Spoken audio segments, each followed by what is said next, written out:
musoya ka muso kɛ sirilen jamukan ye jamukan ye min bɛ kuma musow kan minnu kɛla kalaminɛw ka baarakɛtaw la a bɛ se k'a sɔrɔ jeliba fm ani jeliba tv kan sibiridonyaw fɛ sɔgɔmadafinɛgɛ kanɲɛ 10 ka taa bila a ɲɛ 12 la muso bɛ aw ka yɔrɔ la denmisɛnnin don walima maakɔrɔ a kɛ sirilen don a ma lakodɔn aw bɛ fɛ a ka lakodɔn aw kana kɔnɔnin kɛ a y'an contacter an page facebook kan ni o ye musoya ye MUSOYA walima jeliba tv walima jeliba fm sira fɛ musoya ni comprendre la femme an ka musow faamuya sa 30 ans d'expérience an ka foli bɛ a ye an ka jɛmukan fɔlɔ la an bɔra ka ɲamanko ne la kodɔn jɔnni ye ɲama ye a limanaw n'a baarakɛɲɔgɔn caman kumana a kan an ka foli bɛ bɛɛ lajɛlen ye an bɛ yafa ɲini barisa an y'a yira k'a fɔ maa minnu tun b'a fɛ ka kuma ɲama kan a kun ka ca kojugu waati ko kama an ma se ka bɛɛ ka témoignage ta labɔ nka o n'a ta la an bɛ tila k'u bila bɔlɔlɔw kan musoya page ye MUSOYA an bɛ tila ka témoignage ninnu bɛɛ poster yen nɔ an ka babu ta ko filanan na sisan an bɛna ɲama célébrer k'a dɔn jɔnjɔn ni jɔnjɔn minnu kun dira ma ani ladilikan min bɛ mɔgɔw bolo k'a fɔ a ye halisa a ka taa ka baara fɛ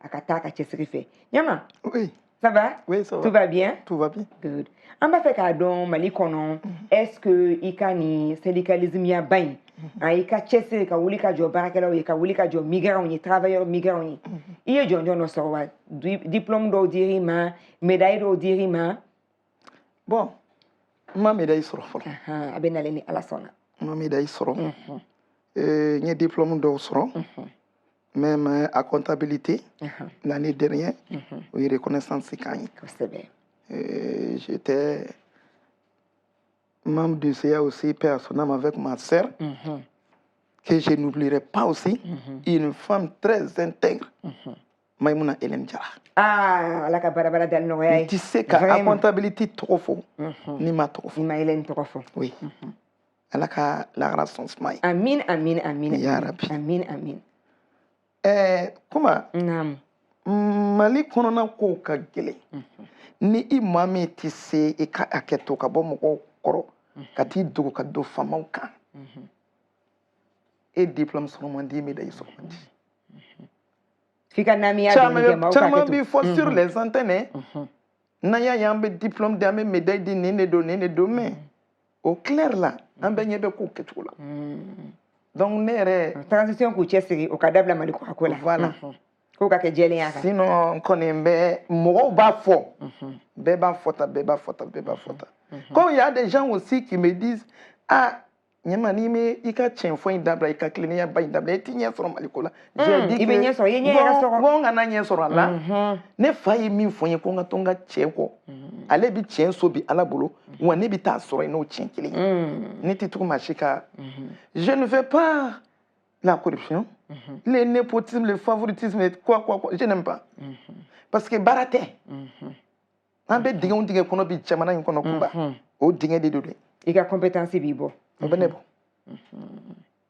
vraiment an b'i fo k'i waleɲuman dɔn an lamɛnbaaw n'an kanubaw aw sɔgɔlen don aw ka radio Mandi la 105.0 Joliba FM a bɛ musoya ka muso cɛsirilen kɛnɛ kan a ka di n ye sisan nɔ an ka kuma an ka première partie la poste baarakɛlaw kumana UNTM mɔgɔw kumana CSTM mɔgɔw kumana nin bɛɛ ye syndicaliste kunda u bɛ ɲama dɔn a mɛnna mais maa minnu bɛ ɲama dɔn a ɲɛma o ye ɲama ka du kɔnɔ mɔgɔw ye barisa baarakɛyɔrɔ la i bɛ se k'a fɔ i bɛ se k'i jogo dogo dɔɔni o ye waati kunkurunin ko ye hali ni sisan an kɔni bɛ caman kɛ baarakɛyɔrɔ la ɲama an b'a dɔn k'a fɔ ale ma bange nka an bɛ farafinna de i ta ni walita a bɛɛ bɛ don ɲɔgɔn na ɲama denmuso fɔlɔ kumana ɲama kan an b'a dɔn Rabiata Danbele e y'a woloba ye barisa e de y'a lamɔ n kɔrɔmuso min fatula o den de don mais a fa y'a di yan depuis 3 ans a bolo n taara a ko den in nɔrɔlen b'i la mais n y'a dɔn i ye muso min ye i bɛ se ka mɔgɔ den mara et c'est comme ça qu'on m'a donné celle-là et elle a été reconnaissante o kɔni o kɛra n yɛrɛ ye kosɛbɛ mais ɲama an bɛ se k'a fɔ wa k'e ka beauté i tɛ kɔrɔ i tɛ yɛlɛma i man'i ye kuma bɛɛ ɲinw bɛ fanga b'i la i bɛ se ka wuli k'i jɔ ka dɔgɔw sabati o sɔrɔla bangebaliya ni furubaliya de fɛ parce que en général Mali la ni muso ma furu ou bien i ma bange dɔw bɛ kɛ ɲugutɔ fɛn sɔn bɛɛ bɛ da i la mun y'a to e balila ka bange kɛ ou bien ka furu kɛ i siranna de i den kana kɛ yefuge ya non Kumba moi mon frère a beaucoup d'enfants mɔgɔ i bɛ kɛ yefuge ye ka sɔrɔ en général yɛrɛ c'est des cas rares comme chez Salif yefuge ka yefuge den sɔrɔ a man ca parce que fille partenaire ka k'a ye f'a ka joli a ka y'o joli sira la plutôt a ka y'o joli sira la nin bɛɛ ye mara de je ne sais pas. Ndjogo kadi maouye. Depuis 13 ans, les hommes me suivent. Même par un conseil média, ma son koudouma. Bon. Furu koni anataye, je ne sais pas faire mieux furu qu'elle. Furu koni. Mais je sais aussi que chez les albinos femmes là, à kakata. Parce que même ni kadimi, au sommet va fournir à ta, il m'a dit des sous. Mais les hommes ont de la chance parce que nous nous sommes voilà. Donc, au yoro droit de dos, je n'ai jamais souhaité avoir un enfant hors mariage. Donc, à Tifenken, parce qu'il y a un enfant hors mariage, je n'ai jamais souhaité ça. Oui. Nyama minnu bɛ ka najɛ bi n'u jigi tigɛlen don surtout bugɔti kunda bi an b'a ye mɔgɔw mana se san 30 ma u bɛ yɔrɔ bɛɛ kɛ denmisɛnninw yɛrɛ ɲɛna sɔni makɔrɔni u bɛ décourager mun tɛ ka furu u bɛ taa u yɛrɛ bila wale min yɛrɛ t'u danbe la ka taa furu ɲini ni suguya bɛɛ dɔ ye e bɛ welewelekan jumɛn f'u ye muso minnu ma furu sɔrɔ walima minnu ma se ka den fana sɔrɔ ka furu kɔnɔna na e bɛ se ka mun de f'u ye k'u hakili sigi parce que an ɲɛ bɛ cɛ ɲumanin na i ko ka di bɛɛ ye alhamdulilah a ma fosi tiɲɛ ye. Merci Kumba. Moi, je pense que les parents ont un conseil de démos au mabi. Comment on sait qu'un faux frère était tout. A chama théâtre théâtre bolo ka ketu. Tu min la wale la. Ika ketu an masa bolo. Ka ya an korom so bolo. Kana teme an yere fe. An yeto kele na blem. Atete. Parce que chama bi tabi. Eni muso yere tara sigoro la ka baka so ti bara la. Ta kuntila.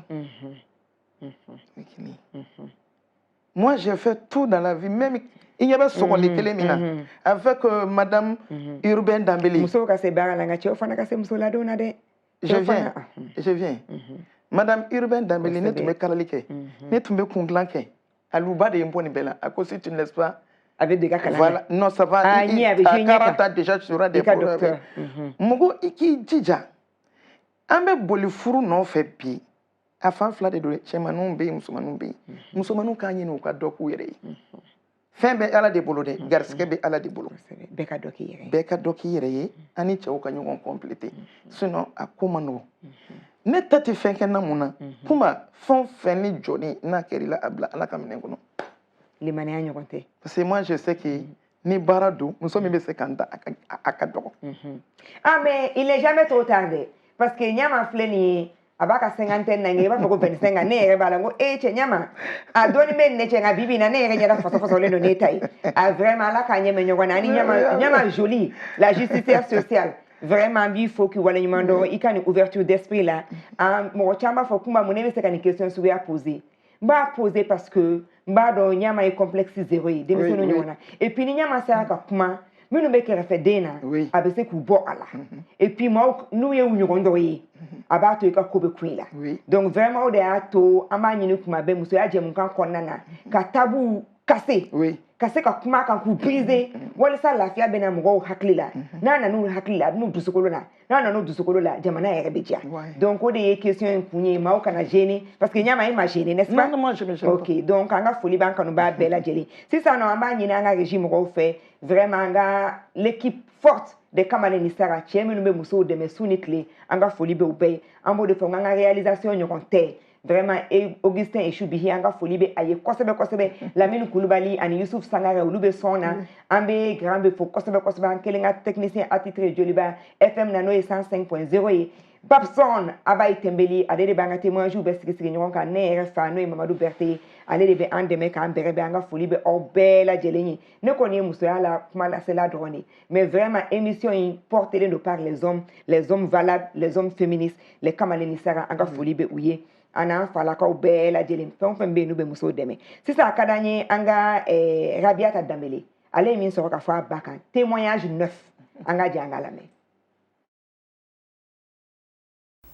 nyama ne bare ne ba wulu dogon dedo ne nga dem sania bede ka bol de sa mu nga alinani ma nyama ga chesiri muso chesiri le ngono aga bara o de aga priorité follow te kulonge fe bara kola bon mɔgɔ ko fana na a demandi mɔgɔw gasi la surtout baara ko ta sira la parce que a ka baara ko o de fanga ka bon a bolo kosɛbɛ hali so kɔnɔ yɛrɛ a ka baara ko fanga ka bon kosɛbɛ kosɛbɛ bɛn b'a n'a denw cɛ mais a ka mankan bɛɛ bɛ sɔrɔ baara ko in de la parce que ne yɛrɛ ye n ka lamɔ bɛɛ de k'ale de bolo ne yɛrɛ de y'a denmuso fɔlɔ ni kuma diyara n na ne de y'a denmuso fɔlɔ baara ko kɔni yɔrɔ la kɛlɛ bɛɛ bɛ sɔrɔ o de fɛ. Musoya! Mieux comprendre la femme. Ana muso faamuya sa. Maa min bɛ Sikaso den fa yala bi n'o ye dutigi ye Ahmed Seku Kone. Ɲama baden kɔrɔkɛ an ka jɛ an ka le lamɛn témoignage 10.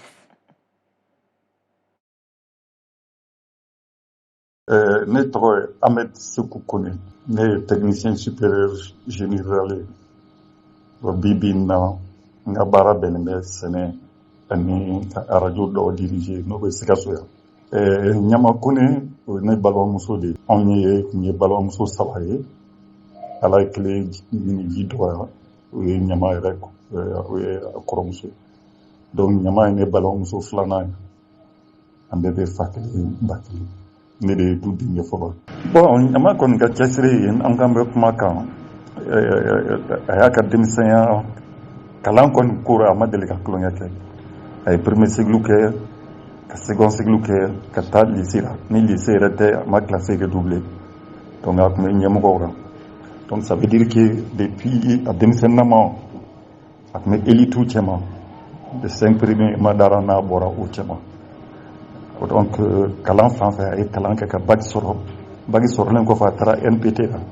NPT kɔfɛ fonction publique a passé à service des jeunes a y'o bɛɛ kɛ. Donc ni cɛsiri dan don a n'a danna service des jeunes ma a y'olu bɛɛ kɛ. Donc service des jeunes kɔfɛ o y'a bila a nana o y'a mité ka Sikaso kɛ ka Kulikoro kɛ ka sigi Bamakɔ sisan a mɛnna Bamakɔ kosɛbɛ. Donc a ye poste caman kɔni kɛ poste a ye jɔyɔrɔ caman kɛ poste kɔnɔ yen. Donc o kɔfɛ a nana concours kɛ inspectrice des postes communication concours kɛ taara kalan kɛ san 2 kɛ Dakar kana. Donc depuis a nana a kɔni b'o kan. Donc baara fan fɛ musalaka t'a fɛ yen o ye depuis a fitininama ye. Peut-être que mɔgɔ caman tɛ min dɔn a na a lamɔna don min kɔnɔ o ye fakɛ kɔni kun ye an fakɛ kun ye dɔgɔtɔrɔ ye. Mais avec tout ça an bɛɛ ye sɛnɛ kɛ. Donc ɲama a bɛ se sɛnɛ la. Denkɛ laban o sɛnɛw c'est que mɔgɔw kɔni t'o dɔn na a bɛ se o la. Donc cɛsiri kɔni na cɛ baara ni muso baara t'a fɛ yen. Donc mun adamadenya kɔni na du kɔni kɔnɔ fɛn fɛn du jɔyɔrɔ ye fɛn balimamuso kan k'a kɛ a fɔra ye o a b'a kɛ a ma fɔ a ye o a b'a kɛ a jɔyɔrɔ b'o ye. Ani kuma yɛrɛ jara ne b'a fɔ ko a bɛ ka baara kɛ a b'a k'a ka baara bɛɛ kɛ du de kama. Donc a t'o musalaka a jɔyɔrɔ ka kan ka lɔyɔrɔ fɛn fɛn kɛ balimaya na a jɔlen don bɛɛ la. Ani mɔgɔninfinya na kɔni tɛ jɛn ni mɔgɔ kɔni ye nɔgɔ kan ka n'i yɛrɛ sɛgɛn a tɛ fɛn kelen fɔ o tɛ nɔgɔ ye. I mana n'i y'a dafiri ka d'a ma madara n'a bɛ bɔ o kan dɛ. Donc sɔn ɲuman kelen b'a la ni sɔn kolo kelen b'a la. Musoya! Mieux comprendre la femme. Ana muso faamuya sa.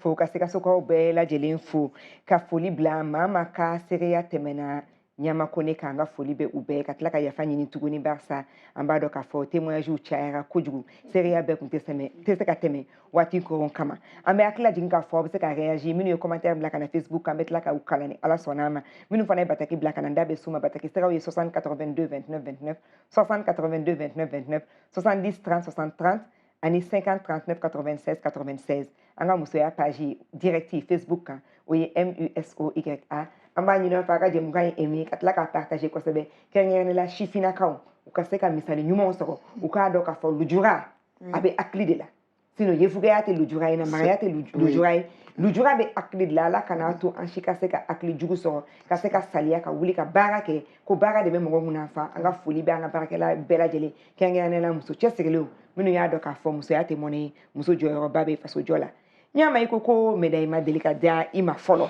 mais an b'a dɔn k'a fɔ médaille bɛ nalen a caman ba an fana b'a fɛ k'an ta fara a comptabilité lab kan nin ye muso cɛsirilen ka diplôme ye a ka d'an ye an k'a d'i ma ko muso cɛsirilen ce certificat est décerné à madame Ɲama Kone pour les efforts consentis l'abnégation et les services publics rendus avec toute notre gratitude et reconnaissance. Fait à Bamako le 5 mars 2022.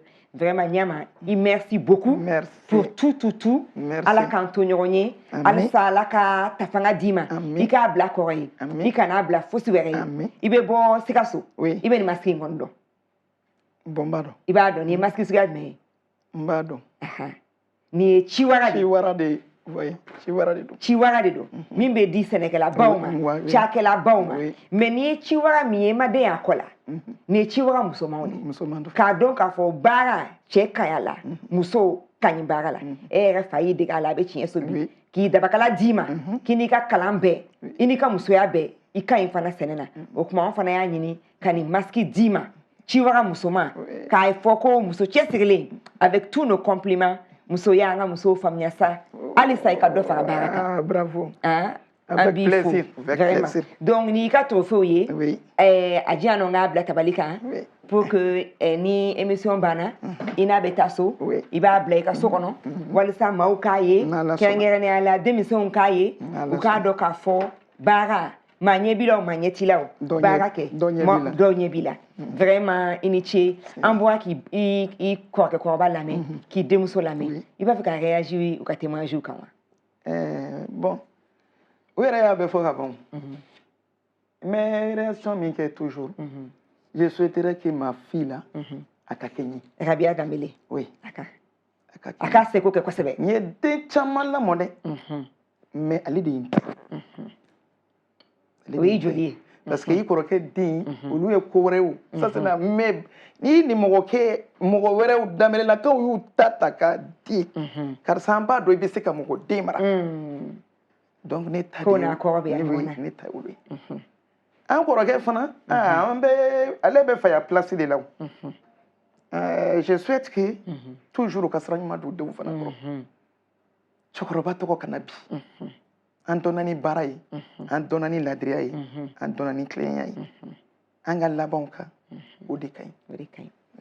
Anga folini kanumbe aname bana kanuba bela jeleka klatinke ka force ko leno ka radio mandila 105.0 Joliba FM avec musoya ka muso cheserele na me aninyama kone de benyokombulu nya syndicaliste la justicière sociale nyama mite senga atenyina aboa ka limana na balmon na baraka nyon lame ko soufara kleka nyama te décourager mabe ake fasalla nyama be hake fasalla mabe wilika jola nyama be wilika jola anu nyama kone de benyogon bulu okuma anga foli ba obela jele ni min ma feka nyingali temu yana ga ndege jo sara la bla ubise ka nyingali sara o bla kana bataki ou fe no ye 70 30 60 30 70 30 60 30 60 82 29 29 année 50 39 96 96 en même temps avec Facebook directif anana no ye musoya page MUSOYA anga foli be anga madame la ministre anga foli ba lambe bana kanuba bela jele konyumani kaw jala ke ambi fo ite sengete nyile ka bataki unyai nyala sona ndabna sabema Ousmane Tangara anga le grand manager anga foli be ayi ale fana chesegele no shifin kunda kosebe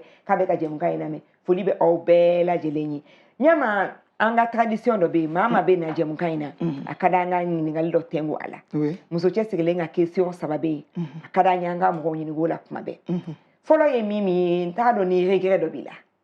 Par exemple, ni ankanga taka singana. Kodo be na manye ibulu, kodo be animisa bila. Ni amatiki kanga chance bere dama angana. Ebe mou de changer. Est-ce que toujours tu vas essayer kana comme yefuge? Ou bien tu vas essayer kana comme une chair?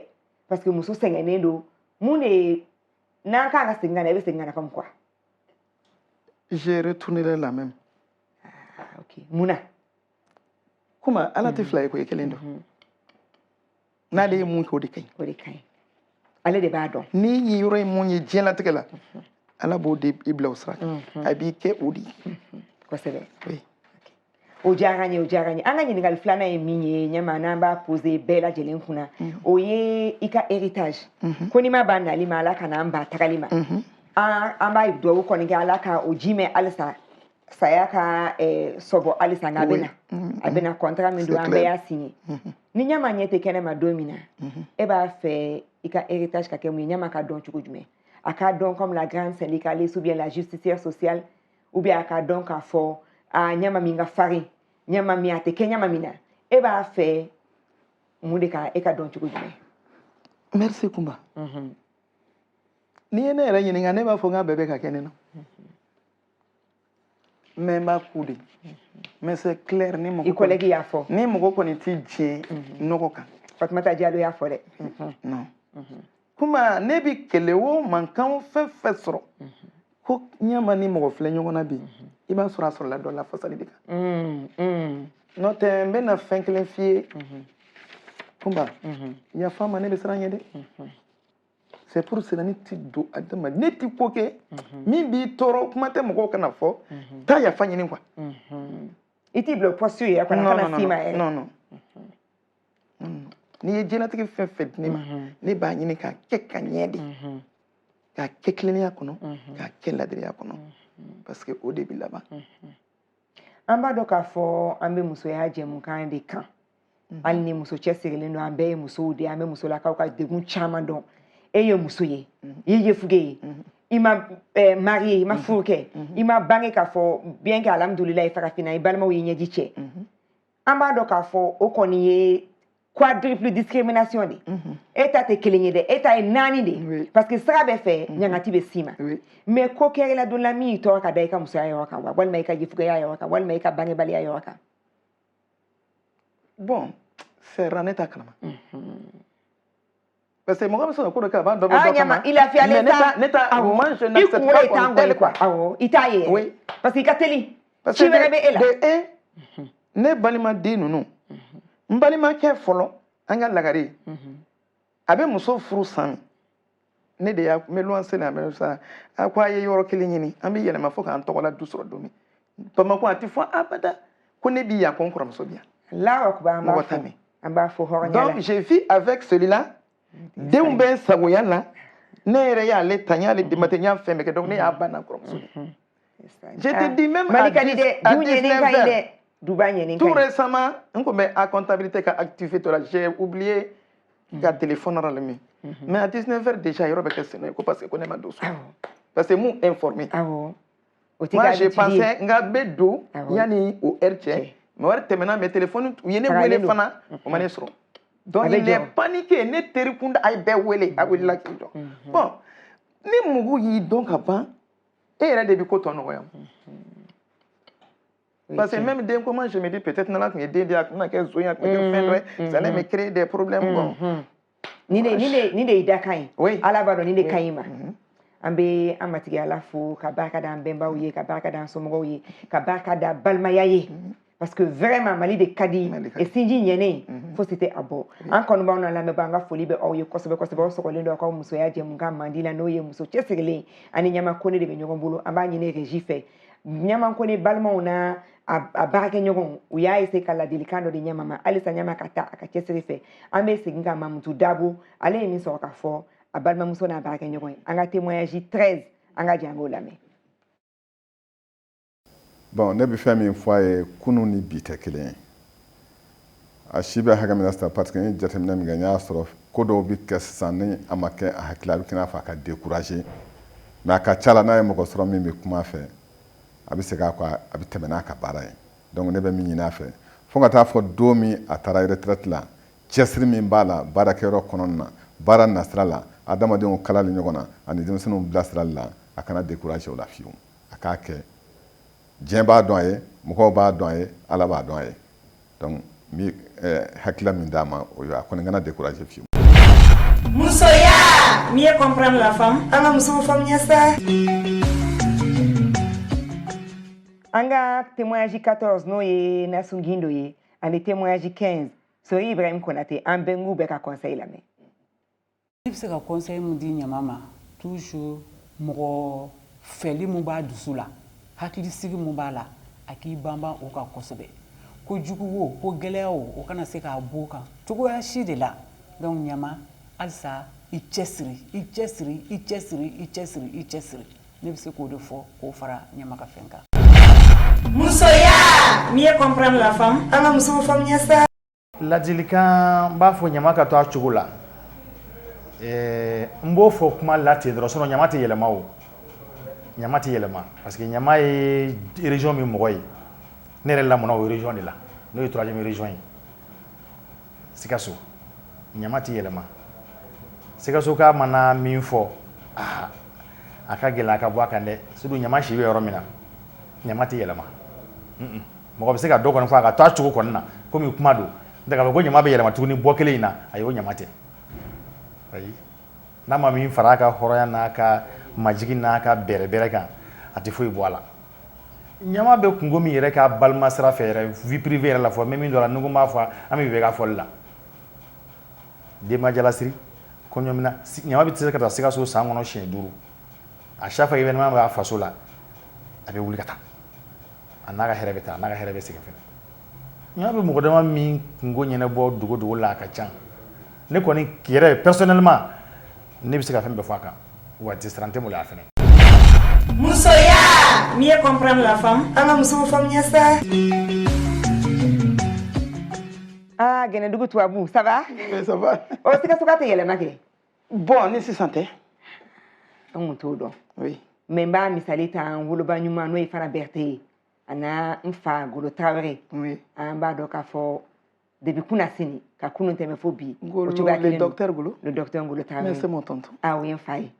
O ye n fa yɛrɛ yɛrɛ ye. N ka foli b'a ye. I Mali kɔnɔna n'i tɔgɔ ni jamu fɔ dɔrɔn aw bɛ don ɲɔgɔn na. Ne fa dɔgɔninw bɔ parce que je suis de Kadiolo avec les tontons Oton Berté, les Tchègues Ouattara de la BES tous. Anw bɛ min dɔn ni Buguni ka région tun tɛ sisan parce que Buguni ka région in anw kɔni bɛ to k'a fɔ de ko Buguni ka kɔni a dabɔ ka kunna a bɛ kuma kan jugu sigi o bɛ Buguni examen mais k'a dɔn ko nin vertu bɛ Sikaso ka la a vraiment donc changer cogo tɛ yen ɲama bolo. Non ne tɛ changer. Ali musala t'o la. Mais comment musolaka ye ni i bɛ galon sira kan ou bien i bɛ nata sira kan kunba ne tɛ nata non ni ala ye min kɛ ye o de ka ɲi. Limaniyalen don. Nata b'i bila ko caman na. Non non non non. Nata b'i bila ko caman na. Madame la ministre seginna ka na ko vraiment ko tu es un exemple. Une femme exemplaire pour la nouvelle génération. Ko e Bintu Fune rakita la fana ko kabe ka jemukan na me no yanga ministre ko en amba dale be CNT la bi. Ko vraiment ko qu'il faut kosebe ko be jam kele. On a fait ça ensemble la conférence internationale. Tu vois, c'est vrai parce que ministre de la fonction publique a Kero. Ko qu'il faut kosebe. Seulement Berté fana ko vraiment aller ka émission in la me ko émission tabolo ya dia. Ko toutes mes félicitations à l'invité du jour. Ko vraiment kabi faut que wali mando ko beaucoup de courage. Ni ko nyuma ngo ka folie ke madame jara vraiment ko alisa ko nyama ko alaka shi ani kanadi ani nima amege fo ko sebe ka Fatmata Kamara fo ka docteur Sai nanga yanga jeni ko ikama fo ka wali mando dra tayer do kalabanko ka fana be ka kalabanko ka be ka jemuka ina me ko ka foli la sima ko sebe docteur Amadou Maïga ko ki fo ko sebe Jenebu Keita Dauda Diallo ani Burema Keita Keita la ka mbo fo ko wali mando chacha la gare ka fana ka foli kan be ko vraiment kanga muso chesele ka la kodon ko sebe ko salut Tanti Kumba ko je suis le groupe Joliba et sans oublier vraiment l'invité du jour que madame Nyama Kone est une battante et responsable ni Chegum Touré kabo amdale ko kaka foli fie ko sebe anga foli ba na me ba nan kanu ba bela jeleni ala sona soni tout à fait Chegum ko ki fo ko sebe anga foli be bela jeleni soni saka mena ndeke jugu sawo labla no wati saka meni me ko fo nyana nga minu ba faka bataki chi ali saka nyini ngali tengu nyama na wal maka foli ka blaka na ka nyama ka chesiri ko fo 70 30 60 30 à numéro 7 de ka écran duguma en même temps fana ambe 60 82 29 29 ani 50 39 96 96 ambe tana e alisa ani minu Facebook fana kani ala sona mena ka jemu kon be aka sérieux be kala ana ka question Facebook page o MUSOYA muso chesirele nyama koni ana le bolo be nyokon bulu ambe témoignage mina merci sano o Fatmata Diallo témoignage 16 fo ɲuman a kun découragé parce que mɔgɔw ye min k'a la min dara k'a ka dalan di a kun découragé ni bɛ fɛ a ka segin a nɔ na a kana découragé parce que halisa a bɛ fɛn na mais a découragé a kun bɛ mɔgɔw ladi a y'o bɛɛ dabila sisan dɔɔnin parce que a b'a fɔ ko mɔgɔw bɛ ka n'a ye mɔgɔ minɛ de ko tɛ t'o tigi ye a bɛ ka découragé a dun bɛ denmisɛnninw ladi de sira ɲuman kan ne kɔni b'a fɔ a ye a kana découragé ne y'o de fɔ a ye. Musoya, mieux comprendre la femme. Ana muso faamuya sa. Nyama i jeune collègue seranen do de. Qui te yela mo yetien ko me ka be comme i senga no be ka décourager. Non, bon tu sais, mon gars ko la choco il y a des moments quand dans l'entreprise il y a une équipe qui arrive vous m'excusez, maman petit client sera fait. donc u bɛ fɛ jagoya e ka fara u kan ne tɛ se ka fara mɔgɔ kan. Nka ni ka tiɲɛ tɛ kelen ye. N'u ye ani lamɔcogo tɛ kelen ye a ka gɛlɛn. n'u ye ni min jɔlen même denmisɛnnin min ye cɛ i tɛ bɔ muso in kɔrɔ a man ɲi e bɛ n'i bilasira cogo kan. Bon j'avais un peu n tun ye n bolo jigi dɔɔnin quoi i b'a to o waatinin ka tɛmɛ parce que fanga kɛra cogo o cogo ko kɛra cogo o cogo a tigi a bɛ dɔn. A bɛ dɔn. Donc les enfants ont reconnu. Tiɲɛ mɛn o mɛn cɛ a bɛ bange. Voilà c'est ça. Ok. Donc an kana siran ɲɛma tɛ ka décourager. Non. Mais syndicaliste don. Ko il faut reculer pour mieux sauter. Stratégie ou de bɛ ka jateminɛ. C'est clair, moi je fais mes syndicalismes avec toute l'entreprise. Parce que n'y a mes syndicats, c'est l'entreprise qui est là. S'il n'y a pas d'entreprise, où on va? Donc, ni ma mabla sranimaka. Et il y a qu'à faire des tukunko, mais ni placer ni ni qui blala et avantage sur. Bon, il y a faux femme et il va do barakelado. Mais et quoi ma? Quand on y bla placer na te foi donc. Et bere bi na ni tokora mo yi. Femme bo mene. Ne ko ni fait famo ye ni mo wori de kakan ka jatemene ke kula. Yayi. Ne tayo odi quoi. OK. Ika syndicat baro ko fa mbado ka fo postu muso fana be organisation bado la. No présidenti madame Sissoko yi. Jeneba Jakte. Ni ma fili. Donc e ale ka dangan. O association yere o be barrage meni barrage men ke 8 mars benasi. Organiser le café do keni moyen kono wa. Pour le moment, non. Parce que... pour le moment. Pour le moment. Ah, mais les 5 là. Parce que... on a commandé. Avec l'avènement du Covid là, on a fait un chama de douane. Msokorobaou, on a association de créer, parce que nous sommes une association apolitique. À but non lucratif. Donc, mais on se bat voilà, pour le développement de l'entreprise. Sinon, c'est l'une des plus vieilles associations du Mali, depuis 1996. Elle a fini grand association de Fololala. On a commencé avec des bassins. Organiser les coups de oui, c'est l'une des associations les plus... Oui. Bon, ko chaman lâché là quoi. Ah, décourager les menines à quelque on a découragé les non, on m'a découragé. On veut, il y a faut comme na reculer pour mieux sauter. Parce que ni a mais il fait donc entreprise fana bi choko dola quoi. Ah oui tiens. Même c'est vrai que Barada surtout pour sous. Si tu as bien suivi même en 9 octobre la journée mondiale là, on a un peu lâché, c'est suite au là parce que Géléa bien insistant.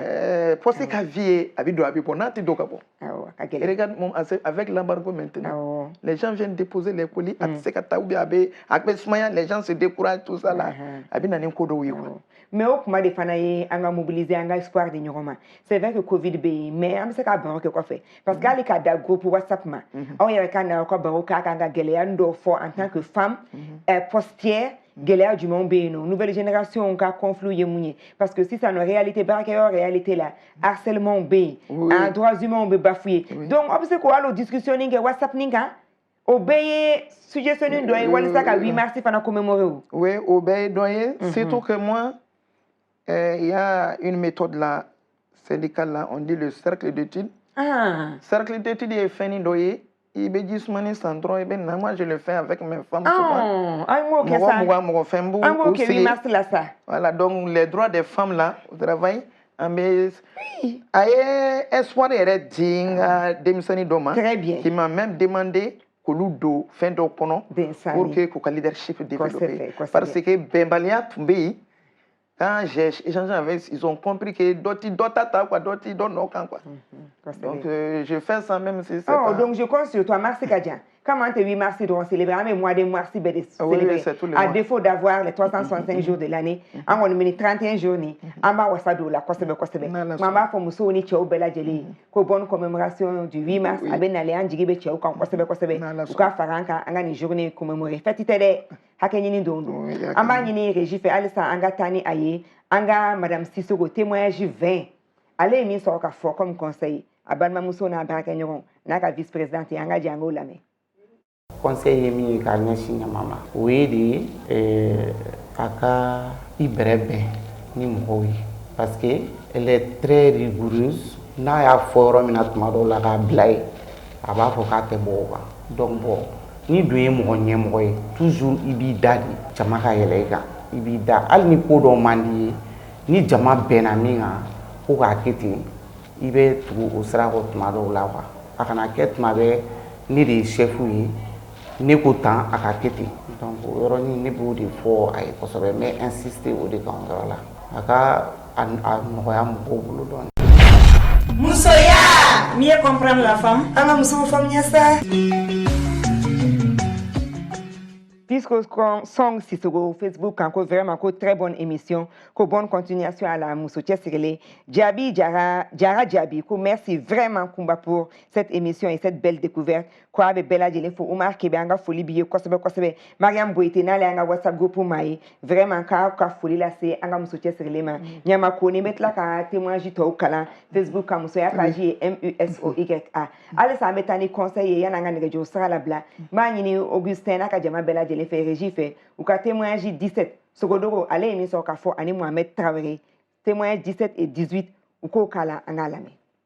La kanga cha c'est-à-dire que ne b'a fɔ dɔrɔn a bɛ taabolo min kan n'a ma dɔ fara o kan ka na fɛn bɔ a la parce que mɔgɔ tɛ dɔ ka bɔ mais n'a ye tan ni min kɛ ɲɔgɔn fɛ an ka tiɲɛ yɛrɛ fɔ ni danaya tɛ fosi ma di ka tɛmɛ ɲɔgɔn cɛ donc ni ko n ka ladi ne b'a fɔ dɔrɔn a bɛ taabolo min kan ka dɔ fara o kan parce que a ka taabolo kɔni tiɲɛ yɛrɛ yɛrɛ kan ne min ye a ma ɲa fɛn ma ne b'a fɔ a ko ne kɔrɔmuso tellement k'a taabolo ka ɲi a ko kɛcogo ka ɲi bon ni ko n ka kuma kan n b'a fɔ vraiment a ka dɔ fara a bɛ taabolo min kan a ka dɔ fara o kan rigueur min b'a la asa ka dɔ fara parce que an bɛ yɔrɔ min na nin ye rigueur bɛ mɔgɔ mɔgɔ commande mɔgɔ ye bon a dun bɛ labɛn ta de la a bɛ taa dɔ tuma o tuma ko tiɲɛ b'i bolo o y'a sɔrɔ i tɔgɔ tiɲɛna ka ban sinon an ka tiɲɛ yɛrɛ yɛrɛ fɔ a bɛ taabolo min kan vraiment taabolo ka ɲi donc ne bɛ ladilikan min fɔ ye dɔrɔn a k'a yɛrɛ kɔlɔsi kɛrɛfɛmɔgɔ la a ka baara tagacogo ɲuman ka dɔ fara a kan n'a ma fɛn fara o la a kana fosi bɔ a la.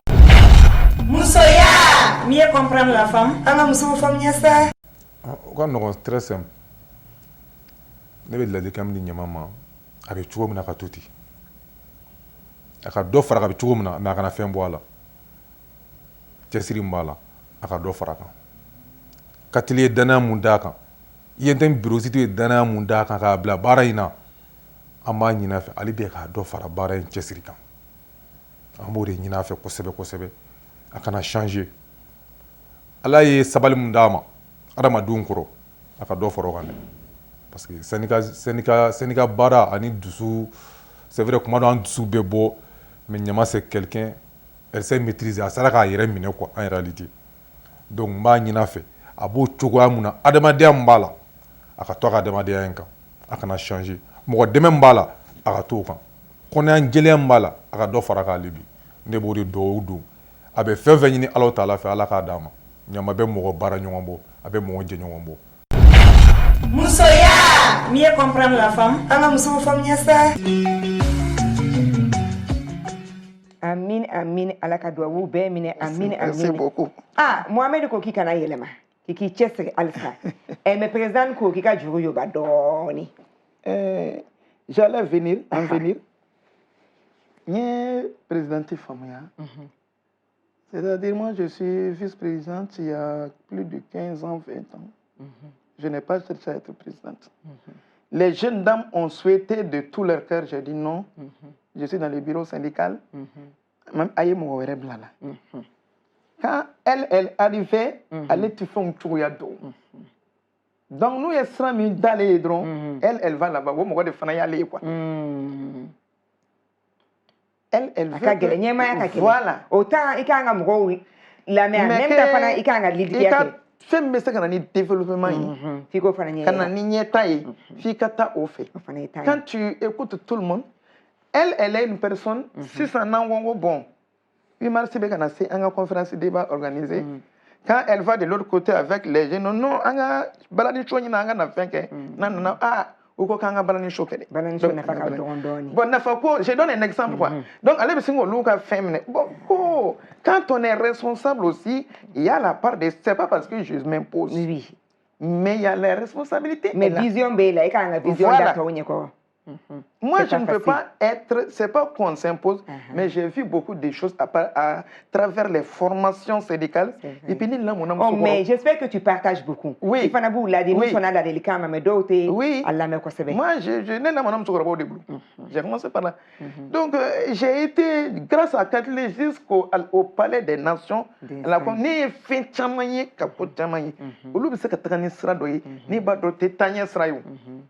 Donc, il y a un syndicalisme, c'est vrai qu'un ministre, il faut que elle n'avait férié à la cabane dans le Nord, en bas d'aller faire un syndicaliste, Madame Sidibé de travailler, en gaffolie, Madame la ministre, na bo ale la ne nyono muso mancha syndicalisme nya moya la de menye bala cheuka dana ba ko chowo bunya ale rekera syndicat central présidentiel donc genre familial no ka syndicalisme na da be komi bon familial non mais akagele parce que ko chama ba ko non souvent à libre position doula muso les y a des hommes qui veulent te bousculer ikaboy ou be do fo muso furucho yereka comment do fo pour que les femmes se retirent abe mege nyona de akakele ka bole nanga ba do de deuxièmement muso fanaka côté il y a des femmes qui ont naturellement peur na force sénégal ka ba ya beaucoup qui croient que qu'elle est do qu'elle était on ami wati mina sans sénégal et dialogue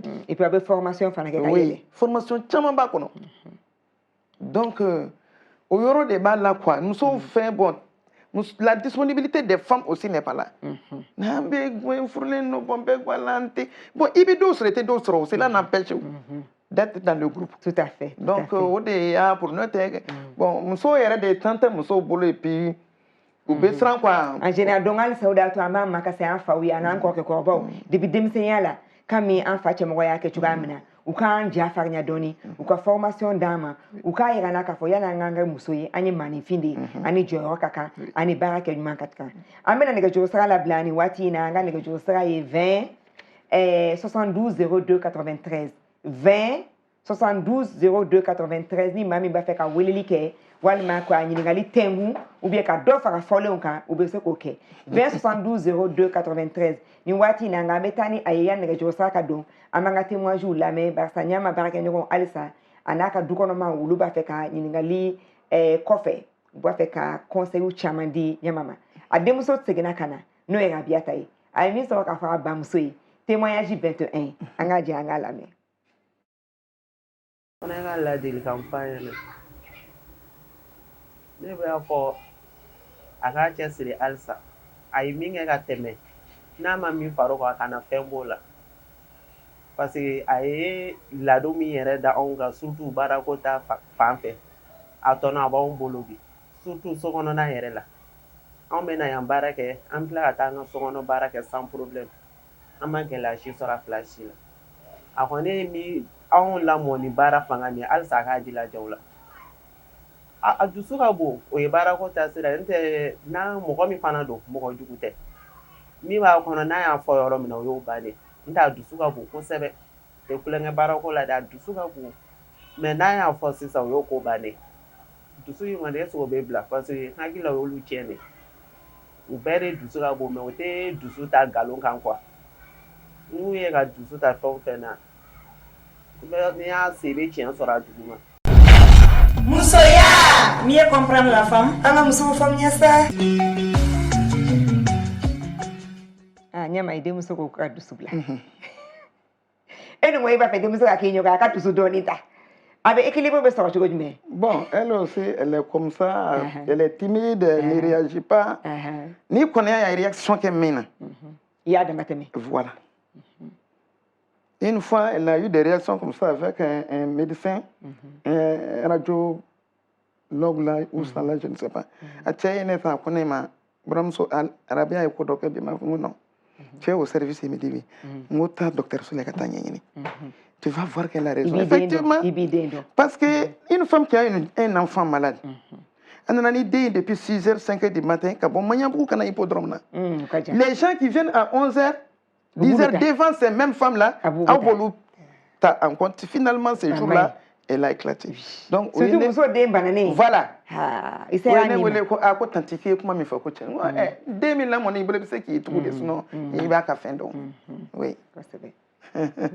Oh, grand frère fana kumana conseil au dilila no ya grand frère ko bay ametse ko kone o kuma le ametse ko to ko mani wa effectivement parce que les vieux lui dit non on les mettait souvent sur Telegram hein. Wow. Nabi tient faux patron il veut tibla pour mako ba fin mais chaque fois qu'il sortait d'un village genou bas accompagner une folie tellement il était direct donc c'est comme ça qu'il est parti à Bourem. Grand frère sur la Bourem de donc il avait beaucoup d'estime pour Ahmed Sékou Touré. Donc mais à l'époque il disait que à quand jamana fana fama kun kadai atse ka bo keneka men teko dan mande toko danina c'est le premier donc aya toko dan là ma ba toko bala donc jusqu'à même récemment je lui ai dit que l'association ben non ça va comme le vieux est déjà décédé tout ça là sinon c'est son nom même oui au kuma nga fasego anga le lani a témoignage 22 mi la dilikan an kɔni bɛ se k'a fɔ a ye bunahadamaden tant que masa fɛn caman jugu b'i la n'i ye baara daminɛ ni mɔgɔw bɛnn'a la i b'a ɲini masa ala in fɛ hali sa fo k'i bɔ a la fo k'i yɛrɛ bɔ diɲɛ na i ni mɔgɔw ka bɛn a kɔnɔ donc n'i ye baara daminɛ hɛrɛ la a ma ca ale ta tɔ ma ca peut-être a bɛna taa retraite sisan an kɔni b'a dɔn a ye jɔyɔrɔ caman kɛ jɔyɔrɔ caman in kɔnɔ a ye mɔgɔ caman kalan an b'a ɲini a fɛ hali sisan a k'a jija denmisɛnninw kalan ka se ka sigi a ye kalan niveau a ye bagage mun sɔrɔ a ka se ka transférer denmisɛnninw dɔw kun donc denmisɛnninw ka se ka wuli n'o ye bon sariya minnu b'a bolo fana a doyo sisan denmisɛnninw caman kun na sisan denmisɛnninw peresilen don ko caman ma o de tɛ baara taabolo ye donc a ka sariya ninnu a ka essayer k'a to ko kunkolo la n'o ye baara ta ni sɛbɛ ye ka baara ta ni dusu ye ka baara ta ni tilennenya ye olu sɔn ninnu kɔni a to kulonkɛ la mɔgɔ si fɛ donc n'a sera k'a jija k'o don denmisɛnnin caman kun na a ka ca ala fɛ bɛ don yɔrɔ min na pɔsi la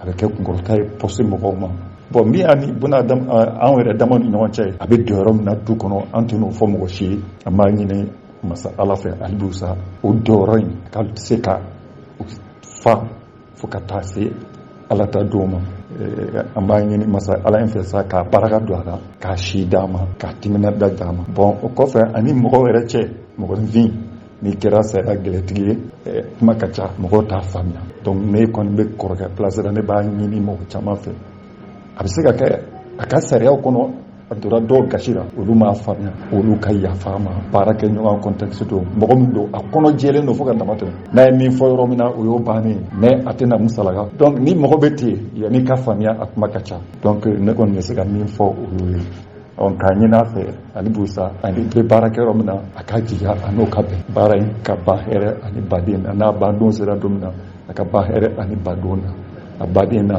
an ka sigi a don kama ka invitation ni fɛnw kɛ busa ala a ka si ani kɛnɛya d'a ma ala ka laban ko ɲuman d'a ma ala ka laban silamɛya kan. Musoya mieux comprendre la femme an ka musow faamuya sa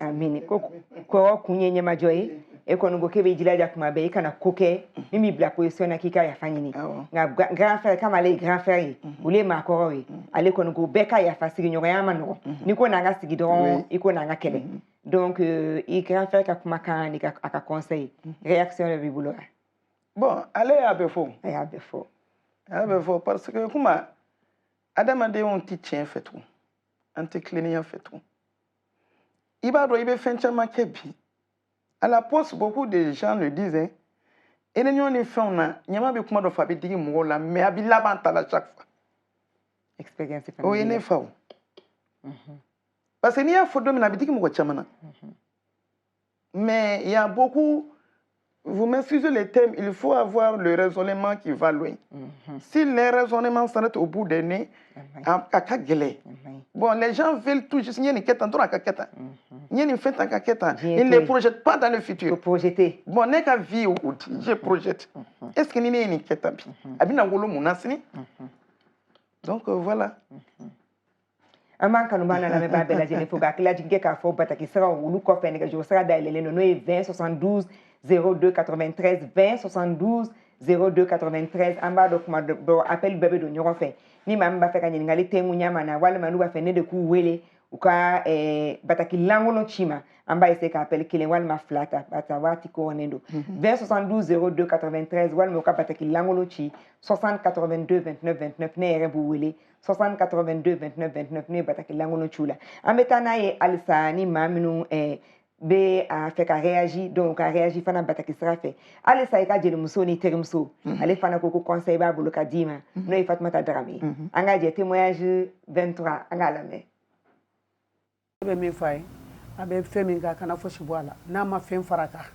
akana foshi bwala be de dale mbala na ka cinye foy ndara ka topula kuri ngono ya sura be Dakaru ay fen chima ay fini chima ka war chima ka karti chima ko ngata topula be muso kumana ku be ko nyama chesirlo ni chew de saraka cheme fo nyama de bafo ala ko kanga ta fa nga mugo tatu hal sa ka chesiri de be mugo masaya chesiri de be mugo baraya akana saliya fa se do nyuma ba de nyama wallahi ni min ta do ka do ni min ba do ka muso ya mieux comprendre la femme anga muso femme nyasa jelikena muso te fonyo konko nu yebe nyogon dafa di parce que amba do ka fo malila odi do cheni muso be nyogon dafa monsieur Kone fana be ana le fana mi so ka fo témoignage 24 anga jango la me d'accord ni Kone ka ladili kandi nyama be komi ne balma muso di parce que togo bora togora jamu mo jamuna nyama e Kone ne Kone amangole foi la koroko donanga so fana ana bolo here ana ka nafa ana ka dudla ano de donane ka soya donc do be du ka so o bi dono dade nyama donane ka soya hippodrome na asedi ama dona dai mbado mbilla de kami voye halibi abe baramina ya rabbi alaka bara nyabolo abe chesirimina alaka deme chesirina abe jigi tugumina alaka deme jigi tugina afaya jigi min tugu sigaso kana bla sisana nyama yi seda fase na nona donc mado be no ibi desi fala me nyama kera fay fatu mi hine fantawna abi hine yatimewna abi hine farawla nyama mindo abi fenfen sura service la ani balimaw ni shinjiw ni kabila jerala ala bodo ala kira bodo annaw munun jera jenyoyana anan jerala ne bi ladili kami voye dron aka chesiri halisa nye wati kede imado service fenfena ibi jijade ni bi boy ka boni to dumanye o mbado nyama dun ni ala sona ni nyama kera abi ta retraite la ati foy suralo ni kuna wolote muso ya mieux comprendre la femme anga muso femme nyasa ya rabbi ala ka dowu be mine ambe foli la san kanu bana la me ba bela jele ma so le ma ka radio mandila no joliba FM 105.0 muso ya ka muso chesilendo Abubakar Sidiki Samake ka bokala manko nege ko kale be ka jemu kai na makuka foli bla nyama ma kosebe ambe kulubali fana fu kosebe no yene re ba ka nyon journaliste ka fana be jemu kai na mena ko alisa nyama ka chesiri bubu se gujalo ka botene kunkulu fana so lembe u ka Facebook kan kulube ka jemu kai na manga foli be uye Brahma Kanté ani association Smaro Kanté ulu be ka foli be ano ka daw ka president ka dam ne president na fokase membre bela jelema madame Bavieux Awa Keita ka bo Dawda Bugula ko vraiment ko émission interchogo ya leja kosebe ko nyama ye muso chesigele ko alisa ko alaka shi ani kene adima kunu menyi nga se shama ya nyama ntado na so nyini ngaluni ba wo senfe ni kuma feka kuma do foni ne da masa ama ubie ka blastrali jemungan kumche kuma beke munyi bon j'ai quelques mots à dire sur le plan syndical. Ne bi mi ñini syndicat barakela ñoo fe. Ambe ka blanc kuna kambe ka barake Mali barakela be di tola. Jamana ka ñeta be soro o de kono. Anga benklinga. Anga sra jelen kele mine. Anga ke kunkle na kele. Bari farafarali ate fosigla. Mi nere bonyon yin de un font les albinos yin fege de quels qu'en soient les moyens de leurs parents ou ku jija fana ou ku jija yin mogodi mbe dokenyeri gerbiya kan ko ya ki delili tima ke fin ça c'est un les associations qui sont créées pour nous aider, parce que mes yoroni do former ce gars quand bikumba. Ou de là quand interviewé, j'ai dit que nti maka association. Mais bibi nandoni konga do la jagoya, jama jedo sona. Mais mena mi fone bisra moyen association na. association k'a kɛ to mais a bɛ créer ni kan min ye les associations n'atteignent jamais les objectifs qui se fixent. Ni e ye albinos moni bɛ kɛ kan min kan jɛgɛ tɛ tila o kan kan. ne ye albinos tabi e ye association créer se wɛrɛ tɛ yen e y'i boli dɔ da la bi o ye tuluni dɔ san ka d'e ma e taar'o di la personne utilise ça an ka tulu wari ka gɛlɛn fo ka bɔ gɛlɛya la. tiɲɛ na a ka gɛlɛn. e ye san tɔ kɛ e ma dɔ wɛrɛ di. a ka c'est dun ta gɛlɛn il faut la continuité. nos verres nos lunettes là. a ma nɔgɔn. n'i ko k'i b'a dɛmɛ kɛ hali ni den tan don a kɛ ɲuman ye o ka fisa i ka carton fa verre lankolon na ka na di min bɛ denmisɛnninw ɲɛ tɔ tiɲɛ dans les temps à venir. Vraiment sur ça moi je demanderais au gouvernement u ye loi min voté Madame Traoré Aminata Maïga n'est que denmisɛnnin don son mari me prenait des conseils pour elle. Vraiment u k'u hakili to albinosiw la lujuratɔ bɛ lujuratɔ ye dɛ mais albinosi ka ka gɛlɛn mun na an ka climat. On a un très mauvais climat qui est chaud. On voit problème bɛɛ ye o de ye sinon fɛn wɛrɛ tɛ o. Donc an bɛ dɛmɛ ɲini gouvernement fɛ u k'a dɔn k'an fana ye fasoden an ye dɔw denw ye. Voilà.